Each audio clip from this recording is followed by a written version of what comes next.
ভুলবশত এই চারজন মেয়েদের রাজ্যে ঢুকে পড়ে আর পুরনো শাস্ত্র অনুযায়ী এই চারজন তাদের ধ্বংসের কারণ। তাই তো এই চারজনকে শাস্তিস্বরূপ মৃত্যু প্রদান করা হয়। কিন্তু আসলে কি তাদের এখানেই সমাপ্তি হবে নাকি সত্যি তারা ধ্বংস করতে আসছে? অ্যাকচুয়ালি এই মুভিটা পুরোটাই একটা গোলক ধাঁধা, সাথে রোমাঞ্চকর। সো এর কাহিনী বুঝতে হলে তোমাদের পুরো মুভিটা দেখতে হবে। তাহলে চলেন শুরু করি।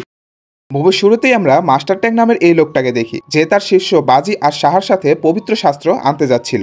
আসলে তার শীর্ষ দুইজন ডেমন ছিল। এরই মধ্যে তার আরেকজন শীর্ষ মানকি কিংও এন্ট্রি নেয়, যার নাম ছিল ওকাং। তাদের এই চারজনের জার্নিটা মোটেও সুবিধার ছিল না। কিছুটা পথ এগোতেই এক বিশাল পানিবাহিত মনস্টার তাদের সামনে হাজির হয় আর সঙ্গে সঙ্গে তাদের উপর হামলা করে দেয়। তারা নিজেদের বাঁচাতে অনেক চেষ্টা করে, কিন্তু মনস্টারটা এতটাই বিশাল ছিল যে তাদের প্রায় খেয়ে ফেলছিল। এরই মধ্যে সেখানে এক মায়াবী দরজার সৃষ্টি হয়, আর তাই তারা এ যাত্রায় কোনো মতে বেঁচে যায়। এদিকে এই দরজার ভেতর দিয়ে খুব দ্রুত তারা পড়তে থাকে, আর তখনই মাস্টার ট্যাং একটা সুন্দরী মেয়েকে পাহাড়ে উঠতে দেখে। এই মেয়ে এতটাই সুন্দর ছিল যে মাস্টার ট্যাং তাকে প্রথম দেখায় পছন্দ করে ফেলে। আর তখনই একটা পাহাড় খসে পড়ায় ওই মেয়েটাও নিচে পড়তে থাকে। তখনই মেয়েটার হরিণ তাকে বাঁচিয়ে নেয়। অপরদিকে ওকাং ও মাস্টার ট্যাংকে বাঁচিয়ে নেয়। এরপর সেই সুন্দরী মেয়েটা তাদের কাছে আসে আর বলে, তোমরা কি সবাই পুরুষ? ট্যাং হ্যাঁ বলে জবাব দেয়। তারপর মেয়েটা বেশি কথা না বলে কিউট একটা স্মাইল দিয়ে সেখান থেকে চলে যায়। পরে মেয়েটাকে একটা রাজ্যে যেতে দেখি। আসলে এটাই মেয়েদের রাজ্য।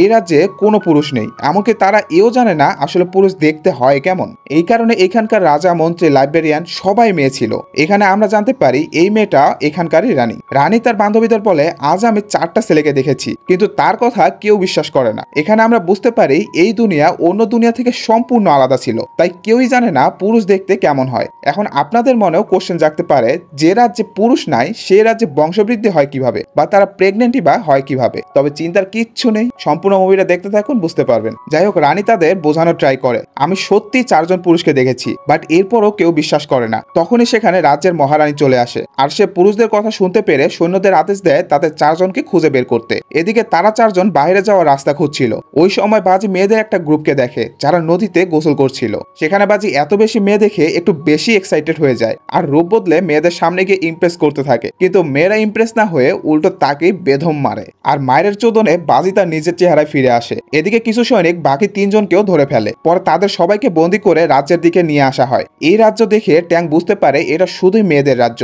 এরপর তাদেরকে মহলে নিয়ে আসলে তারা বুঝতে পারে এই মেয়েটা এই রাজ্যেরই রানী। পরে সেখানে এক বয়স্ক মহিলা এসে বই খুলে দেখতে থাকে। সেই বইয়ে তাদের 4জনের বিষয়ই লেখা ছিল। অ্যাকচুয়ালি তারা যে এখানে আসবে তার ভবিষ্যৎবাণী অনেক আগেই করা হয়ে গিয়েছিল। দেন ওই দাদি বলে, ভবিষ্যৎবাণী অনুযায়ী এরা 4জন এই রাজ্যকে ধ্বংস করতে এসেছে। এটা শুনে বাকি মেয়েরা তাদের মৃত্যুদণ্ড দিতে বলে, আর চাপে পড়ে মহারানী তাদের মৃত্যুদণ্ড দেওয়ার আদেশ দেয়। পরের দিন এক জনসভার মাঝে তাদের এক এক করে মৃত্যুদণ্ড দেওয়া হয়। এরপর তাদেরকে নদীতে ফেলে দেওয়ার আদেশ দেওয়া হয়। কিছুক্ষণ পর দেখা যায় তারা বেঁচে আছে। আসলে কাল রাতে তারা যখন পালাতে যায় তখন কোনো এক অদৃশ্য দেয়ালের জন্য পালাতে পারেনি। তাই তারা কিউট রানীর কাছে সব খুলে বলে। আর রানী যেহেতু মাস্টার ট্যাংকে পছন্দ করত, তাই কাল তাদের মারার তীরগুলো বদলে দিয়েছিল, যার কারণে এখনো তারা বেঁচে আছে। যাই হোক, রানী তাদের এক পবিত্র জায়গায় নিয়ে আসে আর বলে, আসলে আমিও জানি না এই রাজ্য থেকে কিভাবে বের হওয়া যায়। সে আরো বলে, লাইব্রেরিতে এক বইয়ের এক খণ্ড হারিয়ে গিয়েছে, হয়তো সেখানেই লেখা আছে এখান থেকে বের হওয়ার রাস্তা। তখন মানকি কিং বলে, হয়তো এই পবিত্র জায়গায় ওই পেজ রাখা আছে। তাই সবাই সেই পেজটা খুঁজতে শুরু করে, আর মানকি কিং সেই পেজটা পেয়েও যায়। কিন্তু সমস্যা হলো এই পেজটাতেও জীবন ছিল, তাই পেজটা ধরতে বেশ ভালোই কষ্ট হয়। তবে মানকি কিং সেই পেজটাকে ধরে মাস্টার ট্যাংকে দিয়ে দেয়। মাস্টার ট্যাং লেখাগুলো পড়ে বাইরে যাওয়ার রাস্তা পায়, কিন্তু তখনই আচমকা তাদের 3জনের পেট ফুলতে শুরু করে। তখন রানী বলে, তোমরা এই পবিত্র জায়গার পানি পান করেছো, তাই তোমাদের পেটে বাচ্চা চলে এসেছে। তো এইবার হয়তো তোমরা বুঝতেই পেরেছো এইখানকার মেয়েরা আসলে কিভাবে বংশ বিস্তার করে। এই মুভিটার নাম হচ্ছে দ্য মানকি কিং। তোমরা যদি পুরো মুভিটা দেখো তাহলে পুরোটাই ভালোভাবে বুঝতে পারবা। তো সুন্দর একটা মুহূর্তের মধ্য দিয়ে এই মুভিটা এখানেই শেষ করছি। দেখা হবে নেক্সট কোনো ভিডিওতে। সে পর্যন্ত সবাই ভালো থাকেন, সুস্থ থাকেন। Bye bye.